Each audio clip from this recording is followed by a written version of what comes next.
going on, everybody? This is Brandon with Jarhead Diagnostics. I'm going to take you in the life of a mobile tech today. I've got two vehicles lined up so far, a 2008 Chevy Tahoe and a 1970-ish Chevy Camaro. The Camaro had an LS swap in it, and the PCM keeps throwing a bunch of random codes. They want me to diagnose it.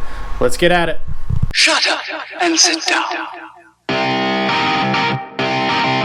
Alright, for today's loadout, it's going to be fairly easy. I'm just taking my AES Wave U-Test kit, my computer with the Pico, I've got the Autel in there, and Pico kit and my Veris Edge, and it's a couple test lights. That's really all I'm going to need today. Typically, I'll be taking that Jeep down there.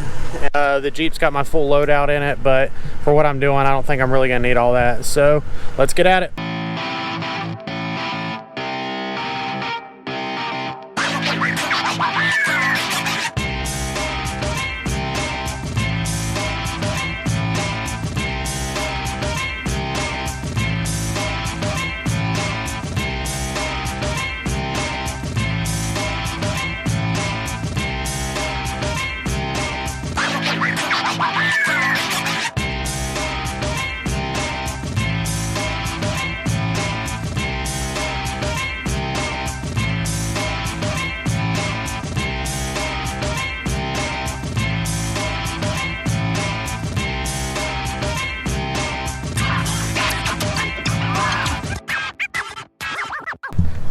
Alright, so we're out at the first car.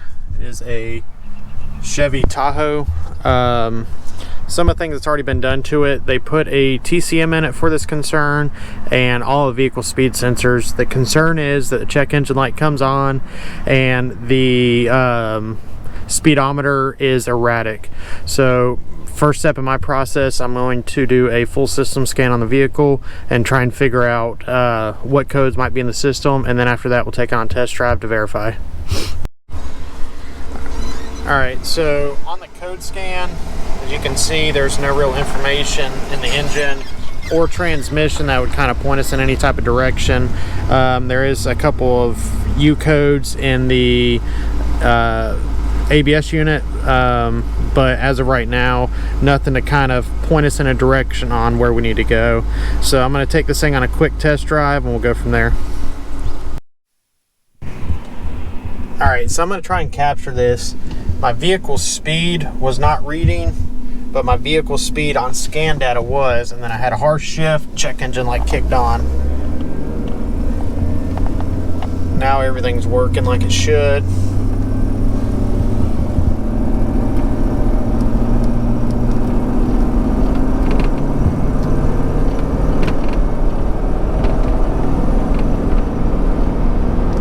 But I think the transmission might be in limp mode.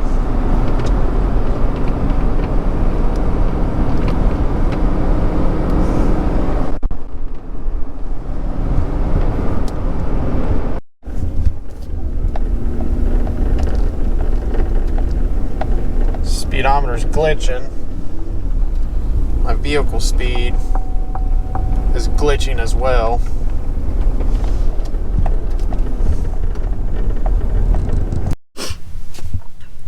Alright, sorry I didn't get too in-depth on that diag. It kind of got a little wonky trying to figure everything out. What it ended up being was the output shaft speed sensor internal to the transmission.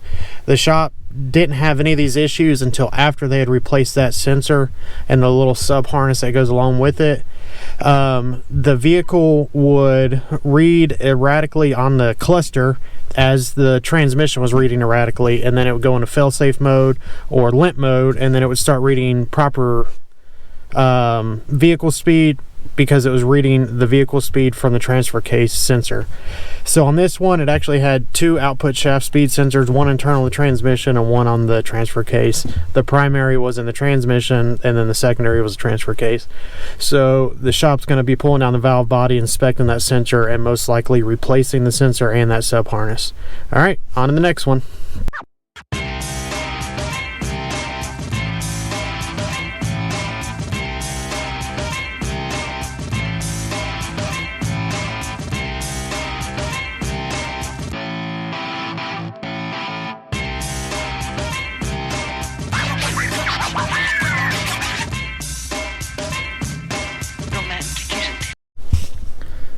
All right, so I'm at the next shop.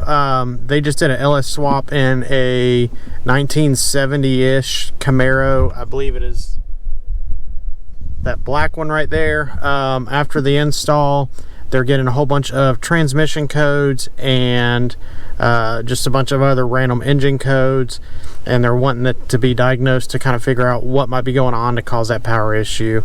So let me go get the keys to it. We'll figure it all out and go from there. All right, so I guess I misunderstood them on the phone. It is actually a Chevy truck. They did a LS swap in it. For me, I just tried to pull it across the parking lot and it wouldn't hardly run at all, just trying to get it across the parking lot. Couldn't hardly even get it to start. So we're about to dig into it. It does have a full swap, so it does have a factory Chevy PCM in it and all that. It does have OBD on it, so I'm going to do a code scan real quick, kind of see what we're working with, and then go from there. So give me a minute and I'll try and give you an update here shortly. All right, so status update on the Chevy that has the LS swap in it. Here's the PCM. This is an aftermarket harness that powers up the PCM to the factory harness that goes into the engine. They had forgotten this wire, which is one of the ignition switches to the PCM. There was another ignition switch, this brown wire, that was left unplugged as well. And then all the way down to the transmission, it's got a bunch of transmission codes in it as well. All of the power to the transmission is missing that power wire as well. There's one power wire that powers up all of the shift solenoids, including the torque converter clutch solenoid. No power at all to it. So we're about to pick the vehicle up and verify that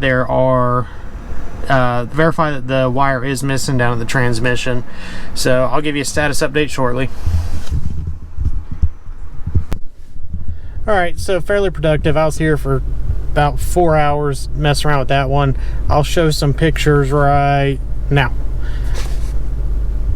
And on this one, they had, I'll show you pictures of all the codes. They had multiple transmission codes. They had a mass airflow sensor code, a cams code, and a mill light code. All of the transmission codes were caused to a depend connector on the TCM, on the transmission, and then the mill code was because it was missing an ignition wire, and the mass airflow was due to a aftermarket intake, and then a cam was due to a aftermarket cam box. All right, so I guess I should explain this a little bit better.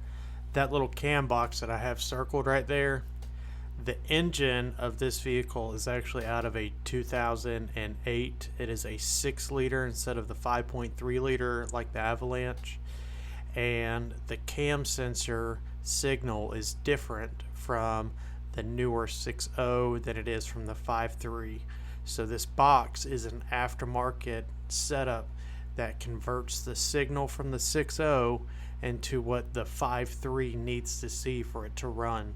So that is why it is having that cam code. This vehicle has not been tuned yet, so most likely after they go and have it tuned, the mass airflow code and this cam code will be no more. So I just kind of want to step in and give you an understanding of what the little box is that I just referred to. It's mainly just converting one style of signal to another. So they should be getting all that fixed, and then we'll go from there. And now it's time to head back home.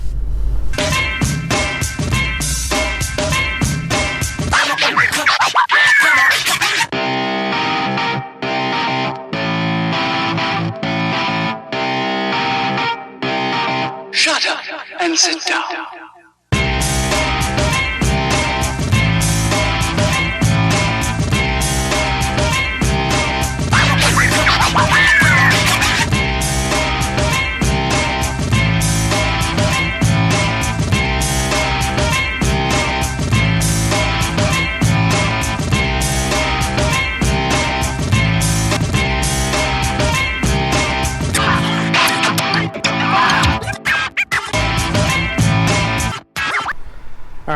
So that was the day in life of automotive technician. Thanks for hanging out with me. Sorry they weren't too in-depth the diags, but it was just kind of more or less just bringing you on. If the in-depth diag is something you'd like, let me know and I'll work up some case studies for you guys. Thanks for hanging out with me, and I'll see you on the next one. Shut up and Always remember, did you diag today, bro?